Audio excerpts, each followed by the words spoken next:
it's so easy to view your work with them in counseling as transactional. Like, you have a service to give to them, and you're here telling me, whoa, they're giving to me too. Plot twist, Blake. I wasn't ready for that. I will be back. I wasn't ready for that. No, yeah, because none of us are entitled to each other's stories, and so it really is a gift when someone shares really vulnerable, important moments of their lives with truly a perfect stranger, They've never met me. People of Christian City, people of everywhere around the world, this is David Christopher Pacheco. Hi, my name is Kimmy. My name is Arthur Ortiz. Been in Denver since 1973. Okay, so let's just talk in circles for a little bit. Just talk in circles, just shoot the breeze a little. Yeah. Now they see beyond what I look like. They see what my actions are and say, hey, that is a good person. A lot of people say home is where the heart is, but my heart's in many places. It's just I don't know where home is. Welcome back to the Christ in the City podcast, Homeless But Human. Back with you again are your hosts, Blake and...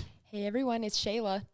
Today, we have a very special guest for you and great friend of Christ in the City, one of our own family members, Senite Sahlezghi. Senite, welcome to the podcast. Welcome, Senite. Great to be with you guys. Thanks for having me.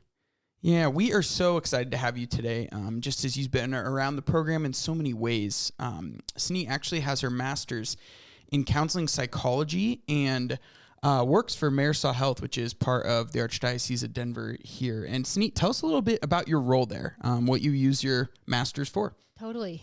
So like Blake had said, I have my master's in counseling, and I'm a licensed professional counselor, and I'm actually the clinical director at Marisol Health. So what that looks like is being able to provide counseling directly to the women that we serve, which is incredible, particularly those who are enrolled in Medicaid, and then helping with our social services team and a few special projects. So it's been great. Nice. Yeah. So the homeless, right, who you're probably seeing in those clinics. Yeah, it's been incredibly eclectic. We do have a lot of people experiencing homelessness coming through, and those who are on the lower side of the socioeconomic status as well. So yeah, just people really in need, whether it's emotionally, mentally, or financially poor. Yeah. Are most of those people women that you see? Primarily. Okay. Yeah. Sometimes we get men trickle in. Yeah. But usually I'm with the ladies. Okay. Nice. Yeah, each year, Senite actually comes as part of our missionary orientation, and we have her talk about mental health and the homeless, of course, because as she just said, she's one of the experts on it. Mm-hmm. And it is really, our missionaries absolutely love it, but it, even more than that, helps equip them, gives them a few more tools for the belt to really go to the streets and understand the population that they serve. So Senite is, when we were thinking of wisdom on this topic, it wasn't hard to know who to go to. Yeah. So kind. Our second year missionaries, each time they're excited again to hear you come back and speak. Do you want to just kind of tell our listeners a little bit about what you are presenting to the missionaries when you do come every year? Yeah, absolutely. I can't believe you guys ask me every year, so I love doing it every year. Yeah, well, you're still doing great, Senite. So I come in usually, and then sometimes use other alumni as well who are in the field. Mm-hmm. And we do kind of like a bird's eye view on the mental health stratosphere, basically. So what are the concerns or diagnoses that people on the streets that we encounter, our friends on the streets, what might they be living with day to day? And how can we come to like a baseline understanding of it? So, I'm not there twice a year just to make people counselors and social workers. Yeah. But it's really trying to put just like a language and a vocabulary around, there are extreme things that we all saw as missionaries ourselves. Yeah. And how do we kind of put a language to what we see so that we can better encounter those who we're called to be serving? Yeah, because you're not teaching us how to deal with the mental health. I hope not. Yeah, right. If that's what they're getting out of that, we got some problems. Yeah, Dora, that is not happening. Yeah, no, not at all. But you just give us this awareness, right? So when we go to the streets and we try to love someone, when we try to encounter them, well, part of knowing about your friends is maybe what they struggle with. We get such good addiction counseling. I mean, mental health is such a prevalent thing for our homeless brothers and sisters as well. Yeah, to love someone is to know someone. And so to be able to know kind of what their history and what they might be carrying every day. So yeah, it's been a real treat, and I love being with the new missionaries every year. I get to meet them that way, which is very cool. Yeah, it is. And just that joy of going to the streets for the first time, not knowing what to expect. And Yeah. So the missionaries always have questions for you. And I'm guessing a lot of our listeners' questions, are really similar to what our missionaries come in not knowing at the beginning of the year. So what is one of the main questions or the biggest questions you get from our missionaries and that you think I'm guessing our listeners have the same one? Yeah, it's really edifying and encouraging every time I come to meet with them. I feel like the consistent thing that has always been asked and has been really, really edifying for me is that they ask, like, how do we encounter them and meet them where they're at, which is just so sweet and very kind and loving, I mean, obviously, like, safety and making sure, like, how do we know we're helping, or how do we reality test, how do we make sure that we're kind of engaging them in what is actually going on around them. But at the heart of it, I feel like the ultimate question that they're asking is, like, how do I encounter these people better? Right. And what's my scope? Which is super wise of, like, 22-year-olds. It's amazing. I'm always blown away every time I come by how, like, loving and wise they are. Yeah. It's like you first have to admit, well, I'm not an expert in that, and I don't quite know what to do. Right. Yeah, and like, it's pour in love, right? Yeah. Like, to know I can't do everything, and I can't either. Even being licensed, we're not gurus. We just have a few more tools in our tool belt. Right. But it's an incredible kind of witness of poverty and humility. And that's the best kind of loving. Yeah. And I bet that's even just, like, helpful for them to just get maybe even a couple of those tools just to, like, notice better and just, like, be able to understand people better. Like you said, like, even understanding them can help them with that next encounter. Yeah. I'm sure you get this as a mental health counselor, but our missionaries, you just have that experience of when you start to dive into just anything like mental health counseling, like you said, you're not a guru. And when we serve the poor, we see this so fast. I don't have all the answers, and it's like, and that is such a good place to be. Like, I don't have all the answers. I'm not a guru, because what that allows us to do is ask for help, ask for suggestions, and continuing, like, remembering we aren't the savior. There's such a depth we don't know, and the human person is such a mystery. Preach, Blake. Yeah, that's it. That's exactly it. The savior of the world has already come, and it's not us. Yeah.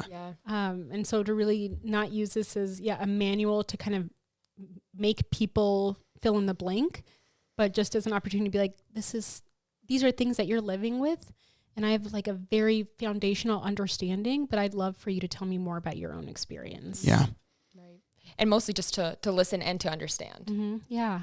Not to fix, but just to understand. Yeah. And walk with them. Yeah. Totally. I'm really curious because I've talked about this with quite a few different groups of people and volunteers that come through our doors, talking about, like, why people end up homeless. And sometimes people, I like ask the question, why do you think someone becomes homeless? And oftentimes we get an answer that mental health and different reasons for mental health, why people end up becoming homeless. And you get to work very closely with people who are homeless. I would love for you to just kind of, like, tell us a little bit about your day-to-day and the type of people that you encounter, and what that looks like at Marisol Health. Yeah, absolutely. No, that's a great question. Yeah, I just love them, and it's a real privilege for all of us. But in my role specifically at Marisol Health, to be entrusted with people's lives and people's stories and their vulnerabilities,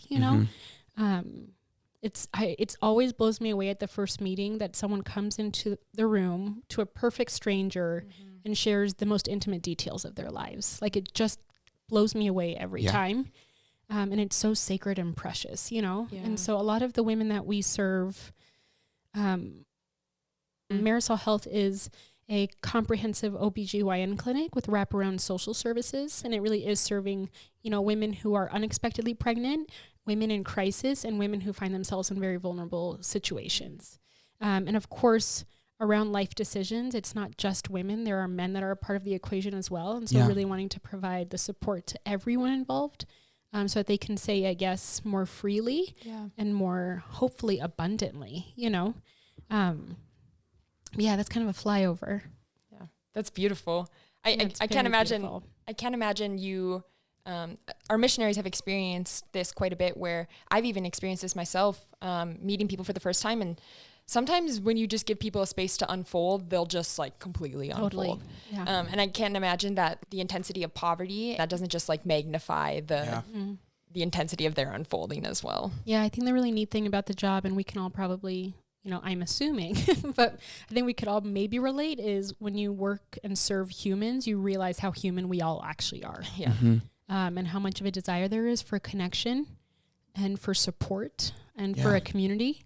At the heart of it, I mean, we're all poor and we're all human. Yeah. And so to really be able to encounter one another in that way and kind of walk alongside the road together, hopefully just having someone make a space to be able to have someone rest a while and say, like, you're welcome here. What would you say when you have these clients, but these people come? What's the biggest thing you give them? I mean, based on what you just said, I'm guessing it's not, a perfect answer on their mental health condition. Yeah. A couple of us year one missionaries are in this Dante book club, and we've been doing it since September. And there's a line from it that really struck me, and he said, "Time is love." Ooh. And so I think, Ooh. Right? Not bad, Dante. Yeah. Nice. Yeah. That's the name of this podcast. Time is love. But to really, I think there's few things as precious to all of us as time. We all kind of have our schedules and we have the priorities that we need to do in a day, and these things that are getting at us, and iPhone alerts and calendar invites and all of these things are kind of circling around us. And so I think to just make space for someone to say that you are the most important thing right now. Yeah. And then give them that time, give them that, hour, and actually make it an hour. Yeah. I think that is such a huge gift, especially because no one is rich in time. Everyone has the same 24 hours in the day. Absolutely. And so like you spending that time with them and meeting them wherever they're at is like, that's a huge gift. Totally. And honoring that they gave me their time. Right. Ooh. They took an hour out of their day to do that, you know? And like you said earlier, like sometimes people do just want to unload, you get to the point you're like, whoa, you were carrying this for a long time and you needed to like lighten, didn't you? Yeah. But I know I've been there where I was like, I just need to kind of like unburden the burdens or whatever it is. And so, I just think time is, the great equalizer in a lot of ways. And so to give it to one another is really humbling. Yeah. I love that perspective of they're giving you their time too. I mean, it's so easy to view, even me to view your work with them in counseling as transactional. Like, wait, you have a service to give to them. And you're here telling me, whoa, they're giving to me too. Plot twist, Blake. I wasn't ready for that. I will be back. I wasn't ready for that. No, because I mean, none of us are entitled to each other's stories, and so it really is a gift when someone shares these really vulnerable, important moments of their lives with truly a perfect stranger, I mean, they've never met me. And so I think just realizing, that's what I mean. Like, I think this incredible encounter isn't, I love that word. It's not transactional. It could be very easily. And I think we all have experience in all of our lives where we can kind of note when it has felt that way, where it's like, ding, done, Yep. Checked off. Exactly. Yep. But to really like use it as like, wow, you are here and I am here and both of us said yes. And this is exactly where we're supposed to be. So let's begin, you know? I think there's something really significant about that.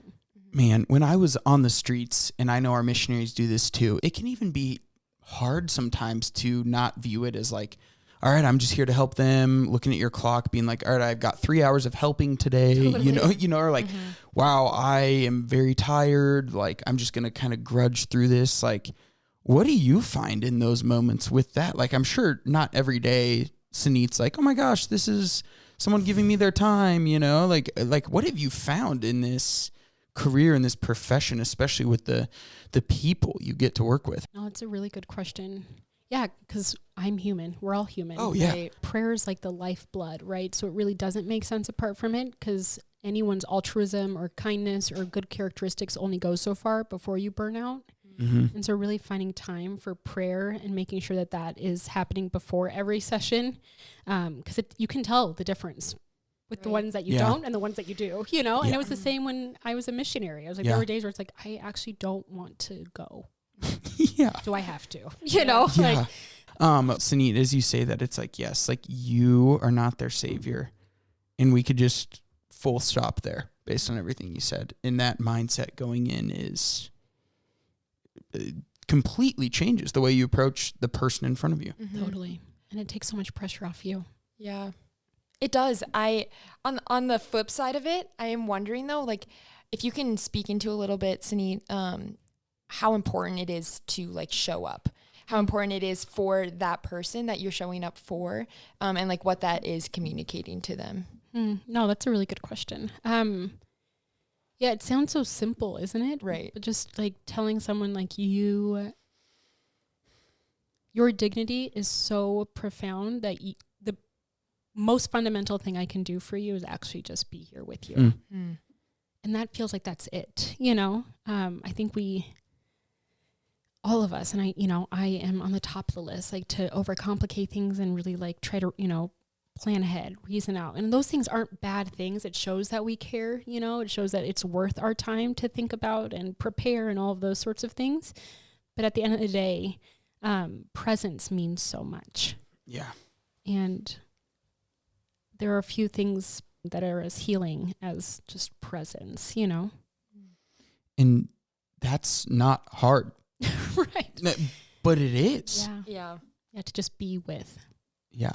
One thing that strikes me is that those are almost the same things we say about serving the homeless every day. It's like, you don't need the answers. We have a mental health counselor over here saying, no, my answers aren't as important as my presence. Yeah. I wasn't expecting that from you. Yeah. Me neither. The joy of this, it's the Lord in the moment. Yeah. Yeah. The sacrament of the present moment. I actually had an experience last week, a couple weeks ago, at one of our lunches in the park. And I met a man for the first time. I don't know if he had been to lunch before, but he was just a little bit down. Like he wasn't very positive. And he was just like talking to me, and we were just starting to get to know each other a little bit. It was really kind of a tough conversation because I could tell that he was dealing with a lot internally, and he was voicing a lot of strong opinions about like what the city is doing to help the homeless. And he was homeless himself too. So it was very personal to him, like his opinions. And he just had even mentioned like about our lunch. He's like, well, what is this lunch actually doing? Like, what is this doing to get people off the streets? And in that moment, it was like actually really tough for me because I was like, I kind of like panicked internally for a second. I'm like, oh man, I need to like give this guy the answer. Like, no, you can go here, here, and get off the streets, and then you'll be fine. But then I just kind of had like a recollection and came back to, why are we doing this? Like, why do you go out and meet people? Why are we having a lunch today with the homeless? And I kind of was able to help walk him through that even. I was like, well, we have been out on the streets for 11 years as an organization. And what we found is like, to actually help the homeless, you need to earn their trust. And I was like, so this lunch today is like, we're trying to build community, but we're also trying to like gain trust of people. And so like, even if you can talk about like trust and how important that is, I think that's something that is very key to, it sounds like, your role even at Marisol Health as well. Yeah, no, that's a beautiful story. And I'll kind of come back to you with another story. We had a client recently who'd come in as a walk-in, and she was homeless. And there was a lot of just like complexity surrounding her circumstances, a lot of health concerns and just a lot of different things. And she's, been to the clinic multiple times. And we're not really the right fit, we're not the right place, the right next place, practically speaking, for her. And so we were, talking with her, listening to her, asking her how she's doing, seeing what material support we could provide her in the immediate moment, all of those things. And she's like, but you guys just care though. That's why I keep coming back. And she literally said that. Wow. And just stopped me and one of my coworkers in our tracks, because that's why people come back. Yeah. And there were places around us that are, far more capable. And that's where we were trying to get her next. Like, really, we're telling you, like, this is the right next place, this is going to help in all of these practical things, which are true. And I think having, degrees or having like further education on these things is important. We're not saying it's not important. I'm not saying it's not important, but I think at the heart of it, it serves the relationship. Yeah. Like that's not the end, Ooh. Right. you know, right. the end, the beginning, the end, all of it is the relationship. And so like thinking about the person that you just shared about, Shayla, and thinking about this woman that I calling to mind from a couple days ago, you know, I think we underestimate how much that relationship means. Yeah. And how much it matters.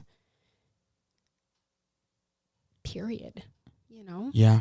Like that really is the end. And not even just us, but it's like encountering a person in communion, you know, because the Trinity is a communion. And I truly, like, we are made for communion. Right. And so these are tastes of that eternal communion that we're all made for. And I think the folks who come to lunch in the park know that. That's why they keep coming back. Exactly. Yeah. And this woman who keeps coming to our clinic knows that, because she's getting a taste of it, not because of who we are, but because of what it is doing in her own heart.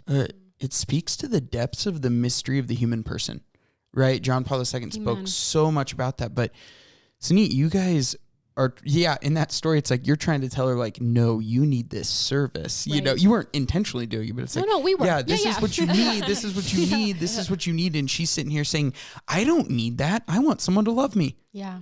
You know, it's like she literally was like, yeah, those are good services, and I'm sure they would help me. I mean, this could be an internal dialogue she'd have, or maybe didn't even notice, but it's like, yeah, those services are the next step, but not for what I want. Yeah. Like, what I want is love and friendship and someone to care. Yeah. I even was wondering after my conversation with that man at the park, I was like, what if he did have housing tomorrow and he was in housing, and where would he be? Would he be like there? Would he be happy? And I just like I didn't see that for him. Like I saw that there was a much greater need than just him, just for, you know, us to have the perfect solution for housing. Like it was way deeper than that. And I think it's like a matter of being comfortable with our own poverty. Yeah. Because it's easier to give someone resources or the perfect answer or flyers or socks, you know, like whatever it is, as opposed to just sitting with someone. And that's more fulfilling, but a lot more difficult to do. And so, the important work. Yeah. And I have no idea why this analogy came to me, but it's like, when they come in for those resources, you know, it's almost like when we see the homeless and when we view them, when we forget about their mystery, right? That we're actually shooting for this Trinitarian relationship, this friendship. We see them as, I know it's so cliche, but like a problem to be fixed, like almost like a car. It's like you see this person, you see a car on the side of the road. It doesn't look good. It needs help. So you go and you're like, okay, next step, this, that, the other. Let me help you get off here. And it's like, wow, that is like objectifying a person. I mean, of course, not intentionally by any means, but in a way, it's like that makes sense because that's way easier. You know, that is way easier than looking at the person on the side of the road, seeing, you know, brokenness inside of them and things that they need next, and just saying it's going to be easier to just find those things to just truly encounter them. Or to not look. Oh, yeah. You know? And because there are moments in the car where you have this like crisis of conscience at a stoplight, you know? Oh, it doesn't matter how long you're doing this. You always do. Yeah, totally, which is probably a whole nother podcast. But I think you're at the stoplight and you're like, okay, do I have the blessing bag? Yeah. You know, do I have like something? Do I have like a gift card or anything, you know? And to realize not anything, you know? Right. That's what you land on. Like, it's that. It's like, I don't know. I'm not anything, you know? And then like, there's that moment of like, I feel like great courage where it's like, I'm going to risk rolling down the window and asking for their name and saying hi and trusting that has to be enough today. Yeah. But it feels poor from the driver's seat, you know? You're like, brother man, I'm sorry. I wish I could give you something, you know? But like, talk about recollectedness, like to have the moments when you like roll back your window, or most people don't roll up windows anymore, but like it goes back up and you turn the corner and you keep driving and it sticks with you. Like you don't just forget about it. You spend at least a block thinking like, did I do the right thing? What didn't I do? What can I change? It's like a pseudo examine, you know, but it's just all these opportunities in a day to be able to relate to one another, and how numb we've become to that, because it's easier to make things transactional than it is to actually sit with another person, even for 10 seconds at a stoplight. Yeah. When you don't have something physical to offer them. Yeah. Yet you have the greatest physical gift ever, which is your soul in that moment. Yeah. And I love that Christ and City story of like the person saying, I don't remember the last time I heard my name. Mm-hmm. Like that's one of my favorite stories you guys have shared, and I'm, just to ask for the grace to remember that every time I get in the car, as opposed to regretting that I did this instead of grabbing another blessing bag. Yeah. Again, blessing bags aren't bad, but you're greater than that blessing bag to give to them. Yeah. Ultimately, I feel like the question that we're asking ourselves today is like, to what end? Yeah.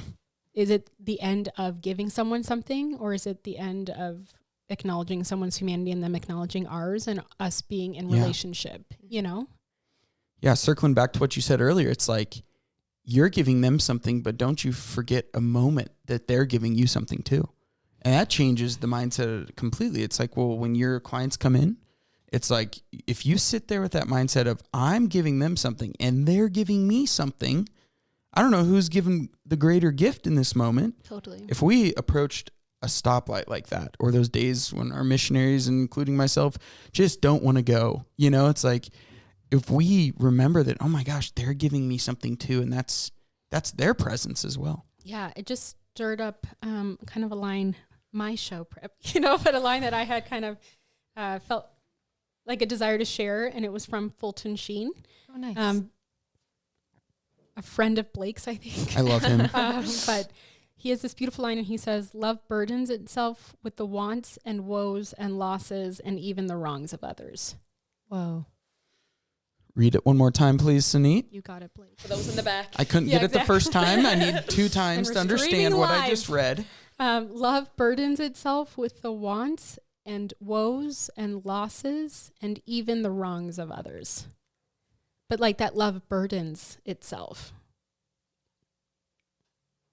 At the stoplight, in a counseling room, across the dinner table, that like love demands of us. Yeah.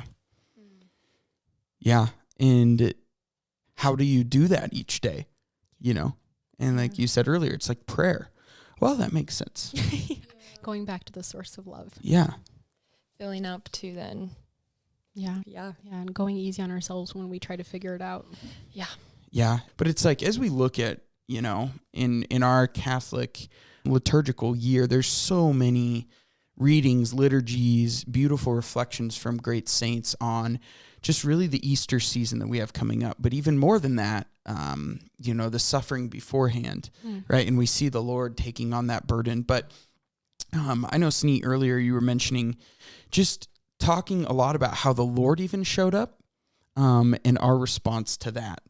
And when people ask us what we do, you could really say what you do. It's like, well, when I do it well, it's something that Jesus did. Yeah. And the way people responded to him is how we get responded to. We just don't respond as perfectly as he does. It's not fair. It's a cheat code, but he's got it. Yeah. Right? He can do it. Would you like to go into that a little more, Senite? Oh, I'd love to. I have like a secret mission, you guys. Oh, yeah? Hold on. I know. You didn't know about this. Sorry, I'm not sorry. You're not sorry at all? Yeah. We all know Thomas as Doubting Thomas. And I just think it's kind of an unfair title, Yeah. And so this secret mission that I have is to just like reclaim Thomas for as wonderful as he is, because he's incredible. And he's so relatable if we're all honest with ourselves, And so you have this man who gave up his whole life after meeting Jesus to follow him and to be one of his apostles, to be one of his closest friends, to be like him, to be with him. Yeah. Gave up his whole life. And then Jesus, we're talking about, like this Paschal mystery, the Triduum, these holy 3 days where his passion, death, and resurrection occurs. And Thomas lived through that. And then Jesus rose and Thomas wasn't there to see him. And that's devastating. It's really painful as a person, you know, just like imagine being Thomas, and how heartbreaking that is to not have been in the room. And we don't know the reason. Scripture hasn't revealed that to us, you know? But I think it's a beautiful opportunity to kind of enter into like a Lectio Divina about it and just really ask the Lord to kind of show it in our own hearts. But ultimately speaking, factually and realistically, what happened was Thomas wasn't there the first time. Yeah. And he was mad, you know? And that's where the doubting Thomas came from. And he kind of like called the bluff, and he's like, well, if he's coming, then I want to see him myself. I want to see the wounds. I want to see him. Mm-hmm. And then Jesus, the demands of love, even after he rises from the dead, which is just crazy to me. I'm like, we're so small. You know, it wasn't enough that he lived with us. He came down and descended and was born a man, the second person of the Trinity, lived with us, taught us, died for us, rose for us. Yeah. And then he came back for us. And that's astounding. Like, just the depth of love, like, there is no end. It is unfathomable, you know? Yeah. And for Thomas, that he loved him specifically and particularly that way too. Like, he came back for Thomas, and that's in the Gospels. And this beautiful account, and, you know, I heard that there is tradition where when Thomas had touched the wounds of Christ, that when he kind of put his fingers in the wound, as all those beautiful images have shown, that he was able to kind of pierce the heart of Christ almost. And so to like experience the love that Jesus had for him, and that his cry after his hands, like this humanity enters into the wounds of our Redeemer, was my Lord and my God and my all. Wow. And that was born of this profound encounter when one person's redeemed wounds were able to save and heal again his friend, his brother, his son's fresh wounds, you know? Yeah. So yeah, I just think that there's more to Thomas than just doubting. And can you really blame him? It's like, I don't know, we see this a lot. Maybe you see this with your clients, and I'd love to hear more about it. But with the homeless, it's like, when you're let down, I won't say Jesus let Thomas down, right? I will not say that. Not, yeah. But when Thomas didn't understand the full picture, because he's not God, right, you know, and he was confused, and he was maybe angry, and his whole world was flipped upside down, right? How similar does this sound to stories of people we know, right? These tragic stories on earth. And it's like, of course he was skeptical, right? Why wouldn't you be? But then what was it that Christ kept doing? Showing up, you know, just like you do with your clients, just like our missionaries do on the streets. It's like, I don't know. What are your thoughts? I don't blame him for being a skeptic. Yeah, and I don't either. Yeah, I think we're all in consensus. Thank God. 2 more in the party bus. His name is still Doubting Thomas, though, Senite. We have a long way to go. He's a saint. Let's just call him Saint Thomas. The apostle, because he is. Yes. Blake. Doubting Thomas. No, I think the amazing thing, we can think about it professionally, we can think about it personally in our own lives. Like, when we have moments of skepticism or doubt, and if we keep digging into that, like, what's at the heart of it? There's a hurt there. You know, and I love the way you kind of laid it out, Blake, of confusion, misunderstanding, trauma. You know, it would be very traumatic to have experienced and witnessed all that he did. And, you know, maybe even the person, I mean, and this is just a fruit of prayer. We're not talking dogmatically here, but I think really important to just say, like, at the heart of it, that there is hurt and suffering, and that Christ recognized that because he knows Thomas, he knows us, and that he knew to come to Thomas personally and to encounter him in that way. Yeah. And I wish I was a fly in the wall that day, you know, just to kind of see what was going on. But we've experienced that ourselves. I know I have. I have experienced moments where Christ has met me in my hurt and woundedness and gave me the gift of himself. And that I didn't know that that's what I needed, but in that moment, it's all that I desired. Yeah. To be suffered with, you know? Mm-hmm. Yeah. And the way you just laid it out was Jesus and Thomas had a friendship, right? And then Thomas was hurting, and friends know what to do when their friends are hurting.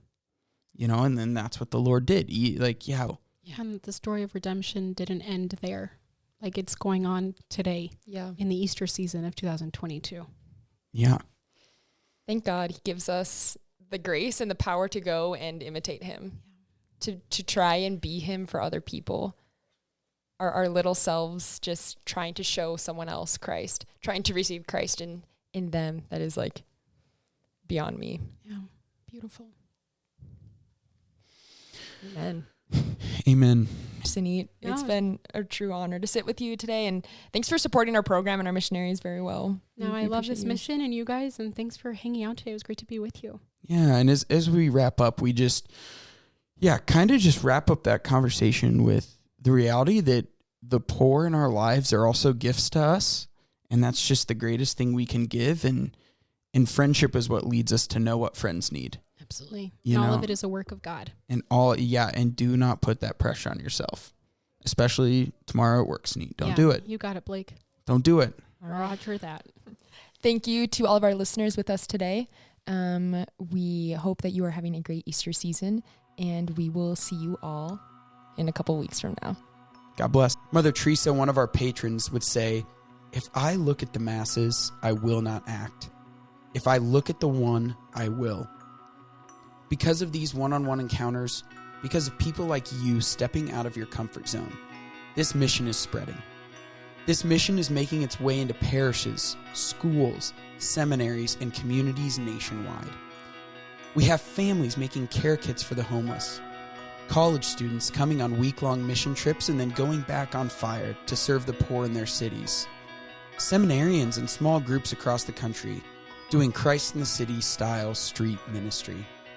This mission is becoming a national and worldwide endeavor, and we're so happy you're here. For even more in-depth Christ in the City training, exclusive videos, and interviews with the homeless, we invite you to join our known and loved monthly giving community.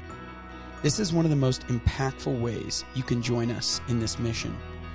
Visit christinthecity.org and make a monthly gift today to join our known and loved community and receive a special Christ in the City gift. Imagine with me for a moment if every homeless person had one friend who cared about them. What a difference that would make in the world. And what if that one friend is you? You can listen to this podcast on iTunes, Spotify, podcast platforms. And do us a favor and go hit subscribe and leave us a review. Again, check us out more at christinthecity.org. God bless you.